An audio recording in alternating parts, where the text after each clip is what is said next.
What in God's name did I just watch? I can't even believe this. This game ended about 8 seconds ago. I sprinted in here, told my wife I'm going to record. Excuse me really quick. The Pacers 138, the Knicks 135 in the in overtime. What a game. I wish I was taking notes because I had so many things that I want to talk about, but this is interesting. I'm going to try to ground myself.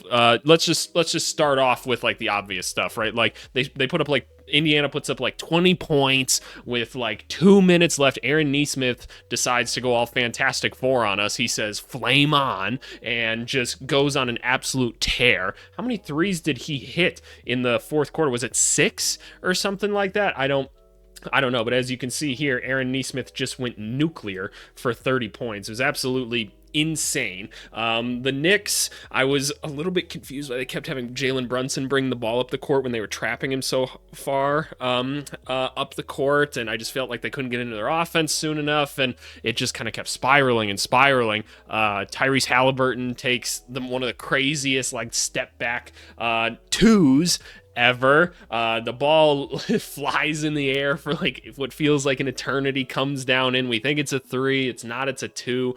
We go to overtime and it's just sucker punch, sucker punch, sucker punch. Nobody's putting their hands up to block. It's just back and forth, back and forth. Again, I was a little bit concerned the whole time. Like the Knicks are taking too long to get into their offense. Like 2 or 3 of their first possessions in OT ended up with like Josh Hart having to force shots. And it's like, we just can't do this. We need to bring the ball up the court quicker. I'm like, you have to give it to like Bridges or something like that so he can get the ball up the court and try to initiate some offense like a little bit sooner.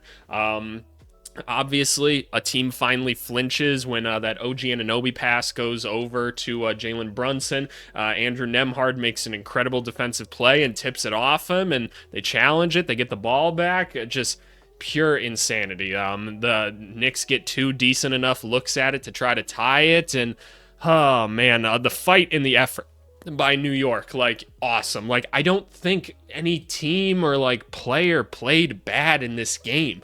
This was just insane. Like funny enough, like the Knicks came back from all of those games against the Celtics or whatever, and now it happens to them with Indiana. But wow, like this was honestly a really refreshing game to watch in comparison to the one we saw yesterday. And I'm not just talking about like all the fouls and like it's a much slower like pace and everything, because like yesterday's game was entertaining and stuff like that, but like these are 2 teams that are very strategic, and it's cool to see them like actually being like, okay, we got to go at this person right now, or we have to attack this. Like, if we run this motion here, we're going to get a switch right here. Like, you can just tell, like, all of this stuff is really going on. You see a lot of very intentional plays. Like, how many really good, like, blobs and slobs, if you guys are familiar with those terms, the baseline out of bounds and the sideline out of bounds, did we see in this game? A analytics nerd like me really, really appreciated those. But, like, wow, what a game.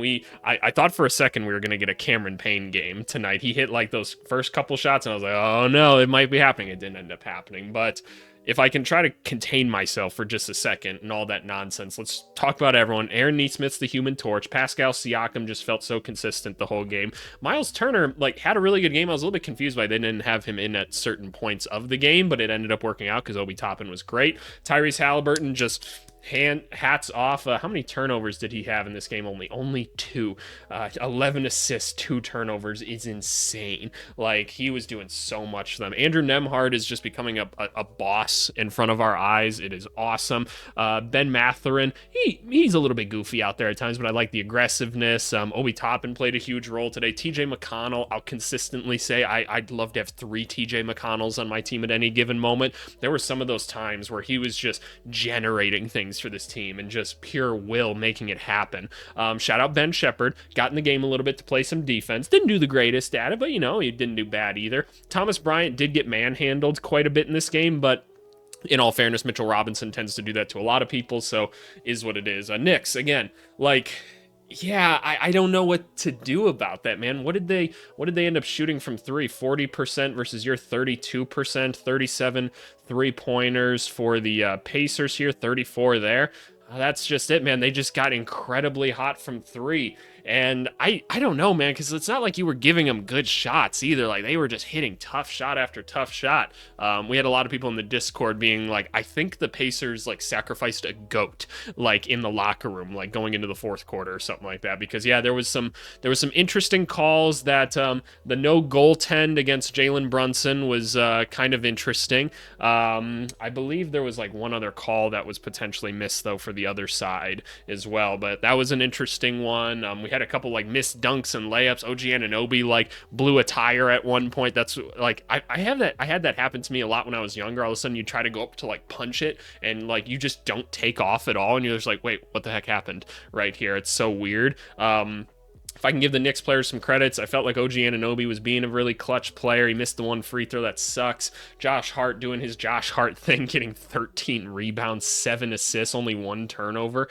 Insane. Karl Anthony Towns' bodega cat was just everywhere tonight. He did have a couple defensive lapses, as you expect Karl Anthony Towns to do, where he just did not even realize that that he basically forced his teammates into a switch because he didn't follow his guy through like some Iverson actions and some backdoors and stuff like that. People had to kind of make up for him there, but overall, Cat was phenomenal. By the way, I'd like to be an advocate for saying every time that Karl Anthony Towns gets a bucket, I want the stadium to go or something like that, because I think it's funny, and my wife thinks it's funny, or she just likes Cat a lot, so I think that would make the game more entertaining for people. Mikal Bridges, I actually felt like was underutilized a bit at times, but like you have Jalen Brunson, I can't blame you at 43 points, because it just felt like Bridges at certain points in the game was just doing whatever he wanted out there, and it was going so well for him. Again, in overtime, I think they should have let him bring the ball up just a little bit more to initiate the offense a little bit quicker, because they were just trapping Brunson so early. Brunson was awesome. You could tell he was pretty much out of gas at the end there, but he was still just hitting some big time shots. Unfortunately, he didn't hit the one overall. Mitchell Robinson did what he was supposed to do out there, just came in and just got rebound after rebound. I want to give a lot of credit to both coaches here. I felt like the chess game was really good between the two of them. Shout out Deuce McBride and stuff as well, who missed some people on open passes, but overall, like, he did what he was supposed to do. He's a scorer. When I think about the coaches and like Carlisle and Thibodeau, I felt like both were really going at it. It was actually really nice to see Thibodeau use something that I used to use a lot when like managing rotations and stuff, which is like, hey, like, one, if somebody's hot, you try to ride them out a little bit, but more importantly, like, hey, it's the end of a half, it's the end of a quarter, like the ball just stopped and there's like one possession left.